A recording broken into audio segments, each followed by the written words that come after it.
አእምሯችን አንድን ነገር ከመጋፈጡ በፊት የሚያሳየን ኢሞሽን መጀመሪያ ላይ ምንም ላይ መስለን ይችላል። የማንቆጣጠረው ከሆነ ውጤታችን በጣም ያነሰ ወይም ልንወድቁላ እንችላለን። ፈተና የሚፈተን ሰው ሁሉ ስላላነበበ አይደለም ዝቅተኛ ውጤት የሚሰራው፣ ወይም ደግሞ ምንም ስላልተዘጋጀ ስላላጠና አይደለም ፈተናውን ሊወድቅ የሚችለው።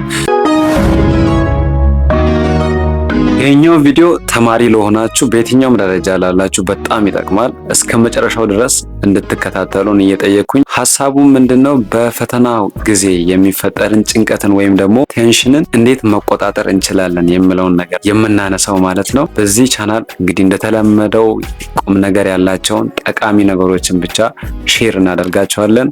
ቤተሰብ ያልሆናችሁ ያልተቀላቀላችሁን እንድትቀላቀሉን እየጠየኩኝ ቀጥታ ወደ ሀሳቡ እንግባ።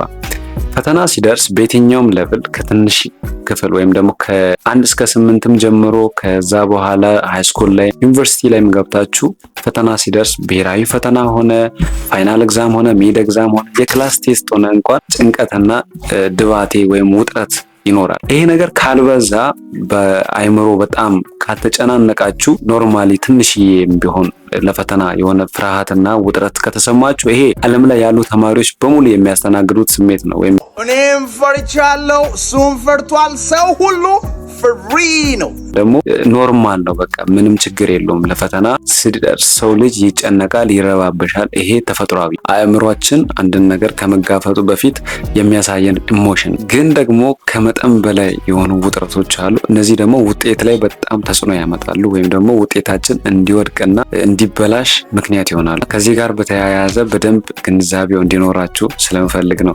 ፈተና መፈተኛ ጊዜ በተለይ የምንፈተንበት ሰዓት ሲቃረብ ነው ይሄ ነገር በጣም የሚፈጠረው ማለት ነው። መጀመሪያ ላይ ምንም ላይ መስለን ይችላል፣ ግን በተለይም ወደ ክላስ ልንገባ ወደ ፈተና ሩሙ ልንገባ አካባቢ ላይ በጣም ይፈጠራል። ይሄንን ኮንትሮል የማናደርገው ከሆነ የማንቆጣጠረው ከሆነ ውጤታችን በጣም ያነሰ ወይም ልንወድቁላ እንችላለን። ፈተናው አንድ ነገር በጣም መረዳት ያለባችሁ ፈተና የሚፈተን ሰው ሁሉ ስላላነበበ አይደለም ዝቅተኛ ውጤት የሚሰራው፣ ወይም ደግሞ ምንም ስላልተዘጋጀ ስላላጠና አይደለም ፈተናውን ሊወድቅ የሚችለው።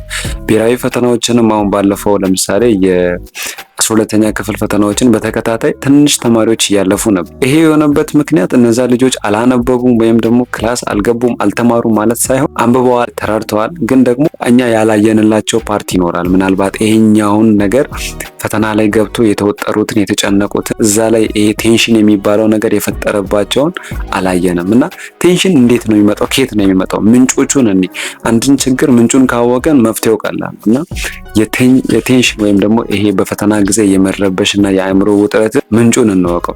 የመጀመሪያው የቴንሽን ምንጭ የሚሆነው ነገር ስለ ፈተናው መጥፎ ነገር ማሰብ፣ ኔጌቲቭ ነገር ማሰብ። ይሄ ኔጌቲቭ ቲንኪንግ በጣም መጥፎ ነው። ይሄንን ነገር በጣም አስወግዱት ከህይወታችሁ። እንደዚህ ቢሆንስ፣ እንደዚህ ቦርቅስ፣ እንደዚህ ብበላሽስ ውጤቴ ብሎ ማሰብ በጣም መጥፎ ነው። ይሄንን ማስወገድ ያልቻለ ሰው ቴንሽንን ማስወገድ አይችልም በጨረሻ። ስለዚህ ኔጌቲቭ ቲንኪንግ መጀመሪያ። ኔጌቲቭ ቲንኪንግ ከጓደኛ ሊመጣ ይችላል፣ አብሮ ከሚያጠና ሰው ጋር፣ ከሚበላ ሰው፣ ከእናንተ ጋር ካለ ሰው ሊስተጋባ ይችላል። ኔጌቲቭ ቲንከሮች ከሆኑ አጠገባችሁ ላይ ያሉ አረ እናልፍም በቃ ዘንድሮ ከባድ ነው ምናምን የሚሉ ሰዎች ካሉ እናንተ አጠገብ ላይ ከነዛ ሰዎች ካልራቃችሁ እናንተም እንደነሱ ነው የምትሆኑት። ኔጌቲቭ ቲንከር ነው የምትሆኑት። ኔጌቲቭ ቲንከር ከሆናችሁ ደግሞ ፈተና ሰዓት ቴንሽን ይወራቸዋል። ከየት መጥቶ እንደሆነ ሳታውቁት ይወራቸዋል። እና ቴንሽን የሚባለው ነገር አንደኛው ፋክተሩ ኔጌቲቭ ቲንኪንግ በጣም ያመጣዋል ቴንሽን። ሁለተኛው ደግሞ የዚህ የቴንሽን ምክንያታዊ ያልሆነና ዝም ብሎ ግመታ፣ አጠቃላይ ስለ ፈተና መስጠት ምክንያታዊ ያልሆነ በቃ ምንም ሎጂካል ያልሆነ ግምት ስለ ፈተናው የዘንድሮ ፈተና እንዲህ ይሆናል ብሎ ያስቀምጣሉ አንዳንድ ልጆች። ምንም ሎጂካል አይደለም፣ በጥናት የተደገፈ አይደለም፣ ወይም ደግሞ ከዚህ በፊት የሆነ ነገር አይደለም እና ኔጌቲቭ ነገር ዝም ብሎ ይስባል። እንደዚህ ሊሆን ይችላል ብሎ ከፍራቻ የተነሳ ማለት ይሄ ራሱ በጣም መጥፎ ነገር ነው። ቴንሽንን ይቀሰቅስባቸዋል። ስለ ፈተናው ዝም ብላችሁ አዳምድሙ። የሆነ ነገር የፈተናው ውጤት እንዲህ ሊሆን ይችላል ብላችሁ አይደለም ማሰብ ያለባችሁ። ውጤትን እያሰባችሁ አታጥኑ። ስታጠኑ ልወቀው፣ ይህንን ነገር ለመስራት ልሞክር እያላችሁ ብታውቁ ነው የሚሻለው። ሌላው ደግሞ የቴንሽን ምክንያት የውጫዊ ተጽዕኖ ወይም ደግሞ ይሄ ከቤተሰብ ጋር፣ ከጓደኛ ጋር፣ ከአስተማሪም ጋር ሊሆን ይችላል ያለው ተጽዕኖ። እዛ ጋር እናንተ ውጤት ላይ ሊፈጥር የሚችለው ነገር አለ። ወይም ደግሞ እናንተ አይምሮ ላይ ፈተና ላይ ስትገቡ አሁን ይሄኛውን ፈተና በወድቅ ደግሞ አስተማሪው ምን ይሉ ይሆን?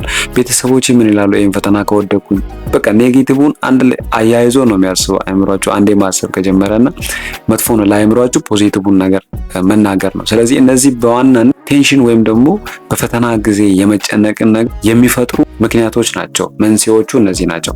አሁን እስቲ ወደ ሶሉሽኑ እንሂድ። ምን እናድርግ? ፈተና ከመግባታችን በፊት ምን እናድርግ? ማድረግስ የሌለብን ነገር ምንድነው የሚለው መጀመሪያ እስቲ ምን እናድርግ ከምንለው የመጀመሪያው ነገር በቻላችሁት መጠን ለፈተናው በሚገባ መዘጋጀት። ቴንሽንን ሊቀንስ የሚችል ሊያጠፋ የሚችል ነገር ቢኖር በደንብ መዘጋጀት። እርግጠኛ ከሆናችሁ አንድን ቶፒክ እርግጠኛ ሆናችሁ ካነበባችሁና በደንብ ያ ነገር ከገባችሁ ቴንሽን ውስጥ የምትገቡበት ምንም አይነት ምክንያት የለም። በደንብ ያልተዘጋጀ ሰው በቀላሉ ነው ቴንሽን ውስጥ የሚወድቀው። ሁለተኛ ደግሞ ቅድም እንዳልኳችሁ ከኔጌቲቭ ቲንከሮች ራቁ። መጥፎ ሀሳብ ካላቸው ሰዎች ራቁ። አናልፍም፣ አይሆንም፣ ይሄ ይከብዳል ምናምን ያላጠና ነው የሚመጣው እንደዚህ ከሚሉ ሰዎች ከነሱ አካባቢ መራቅ ያስፈልጋል። እንደዛ ካልሆነ እናንተም በዛ ሀሳብ እያጠናችሁ ምናምን። ሌላ ደግሞ ፍራቻን መቀነስ ያስፈልጋል። ፍራቻ መቀነስ፣ አለመፍራት። በቃ ምን ይሆናል ምንም በቃ ብዙ የሚጨነቁ ልጆች አሉ። በጣም ፍርሃት በጣም እስከ ጫፍ የሚወጣላቸው ልጆች አሉ እና እንደዚህ መፍራት ምናምን አያስፈልግም። የሚመጣው ነገር ይምጣ በጸጋ እቀበለዋለሁ ብሎ መዘጋጀት። ሌላኛው ደግሞ ውጤት ተኮር አለመሆን። ቀጥታ ውጤቷን ብቻ ከማሰብ ይልቅ እንዴት ልወቀው፣ እንዴት ልለፋው፣ እንዴት አድርጌ ልስራ የሚለውን ነገር በምን መልኩ ልዘጋጅ እያላችሁ ያንን ትኩረት ማድረግ እንጂ ውጤቷን ብቻ በቃ ውጤት እንዴት አድርጌ ከዚህ በላይ እንዴት ነው ማመጣው፣ ከዚህ በታች በመጣ እንዴት ነው የምሆነው የሚለውን ነገር ብቻ ካሰባችሁ ከፈተና በፊት ሲጀመር ቴንሽን ውስጥ ገብታችኋል ማለት ነው። ከዛ ፈተና ላይ ገብታችሁ ያ ቴንሽን ነው የሚቆጣጠራችሁ፣ እናንተ አይደላችሁም። እዛ ፈተናው ላይ ያላችሁት ሌላ ሰው ነው። ይሄን ከፈተና በፊት አድርጉ። ከፈተና በኋላ ራሱ ማድረግ ያለባችሁ ነገር አለ። ከፈተና በኋላ ማድረግ ያለባችሁ ልጆች አንዳንድ ጊዜ ሰርታችሁ ፈተና ወጥታችሁ እኔ እንደዚህ ብዬ ነበረ መልሱ ግን እንደዚህ ነው የሚል ነገር አታስቡ። ለምሳሌ አንድ ትምህርት ብቻ አይደለም የምንማረው፣ ሌሎች ትምህርቶችንም እንፈተናለን። አንድ ፈተና ላይ ወጣችሁ የሆነ መልስ ተሳሳታችሁ ማለት ከዛን ያንን ስህተት ደጋግማችሁ ከጓደኞቻችሁ ጋር ኮምፔር እያደረጋችሁ ስለዛ የምትጨነቁ ከሆነ ቀጣዩን ፈተና በእርግጠኝነት ትወርቃላችሁ እና መጥፎ ነው ይሄ ልማድ። ብዙዎቻችን ይሄንን ያው እኛም በትምህርት ዓለም ላይ ያደረግነው ነገር ነው፣ ግን ስህተት ነው። በቃ መማር አለባችሁ ከሌሎቹ እና ከፈተና ከወጣችሁ በኋላ ስለ ፈተናው እንዲሁም አለማውራት። ስላለፈው ፈተና በቃ አለፈ፣ ያ ፈተና ይመስገን አልፏል ብሎ ወደ ሌላው ወደ ቀጣዩ ለመዘጋጀት እና ያንን ለመስራት መሞከር በጣም አስፈላጊ ነው። ስለዚህ በፈተና ዙሪያ ላይ አይምሯችሁን በጣም በተቻለ መጠን በፖዚቲቭ ነገር ሜክ ማድረግ፣ በፖዚቲቭ ነገር ቢውልድ ማድረግ፣ አይምሯችሁን ሙሉ በሙሉ በፖዚቲቭ ቲንኪንግ ፊል ማድረግ አለባችሁ። ሙሉ አንድም ነገር ስለ መጥፎ ነገር ማሰብ የለባችሁም። በቃ ይሆናል፣ አልፋለሁ፣ ከዚህ በፊት ክላስ ላይ የሰራሁትን ጥሩ ውጤት አይነት አሁንም እሰራለሁ፣ ምንም የሚከብደኝ ነገር የለም ብሎ ማሰብ እና እነዚህ ቲፖች በጣም ለፈተናችሁ ወሳኝ ናቸው። አንዳንድ ተማሪዎች በጣም ተዘጋጅቶ የሚርበደበዱ ልጆች አሉ። አንብቦ ላይብሬሪ እስከ 6 ሰዓት እስከ 8 ሰዓት ምናምን አንብቦ ከዛ ገብቶ ፈተና ላይ የሉ ዜሮ ናቸው እና እንደዚህ አይነት የቴንሽን ችግር ነው ይሄንን የሚያመጣው። እንዲሁም እኔ አድቫይዝ ማድረገው ማንኛውም ሰው ፈተና ከመግባቱ በፊት እኔ አይደለሁም እንዲሁም ይሄንን ሰጀስት ማድረገው ሳይኮሎጂ ራሱ አንድ ሰው ፈተና ከመግባቱ ነገ ፈተና አለው ከተባለ ዛሬ ላይ በዚህኛው ምሽት አሁን ለምሳሌ ይሄ ምሽት ቢሆን በቂ እንቅልፍ ማግኘት አለበት ይላል። ግን ፈተና ነገ ነው ሲባል እኛ ጅም ሰዓት ያለ ማቋረጥ እያነበብን ምናምን አንዳንዱ እግሩን ዘፍዝፎ ፊቱን እየታጠበ እንቅልፉን ኢግኖር እያደረገ ያጠናል። ይሄም ኢፌክቲቭ አያደርግም እና ፈተና ሲደርስ በደንብ ማጥናት ከዛ በኋላ መዘጋጀት፣ ግን ከፈተናው አንድ ቀን ቀደም ብሎ ባለችው እረፍት ማድረግና ብዙ ረጅም ሰዓት መተኛት ወይም ደግሞ ጥሩ እንቅልፍ ማግኘት፣ በቂ እንቅልፍ ከ7 ሰዓት ከ8 ሰዓት በላይ እስከዛ ከ7 እና 8 ሰዓት ያህል ቢያንስ እንቅልፍ ማግኘት በጣም ተረጋግታችሁ እንድትሰሩ ያደርጋችኋል። ስለዚህ ከምንም በላይ ይሄ ቴንሽን የሚባለው ነገር ኢግኖር ካደረጋችሁ እመኑኝ ከፈጣሪ ጋር ጥሩ ውጤት ታገኛላችሁ፣ ትሰራላችሁ። ቀጣኛው ቪዲዮ ደግሞ በጣም የሚጠቅማችሁ ቪዲዮ ይዘን ደግሞ እንገናኛለን። እስከዛ ያልገባችሁን የተለያዩ ነገሮች እነዚህ ቻናል ላይ ለቀንላችኋል። የሚጠቅማችሁን ነገር ኮሜንት አድርጉን፣ ተቀላቀሉን፣ አብረን እንቀጥላለን ወደፊት። ቴንክ ዩ ቬሪ ማች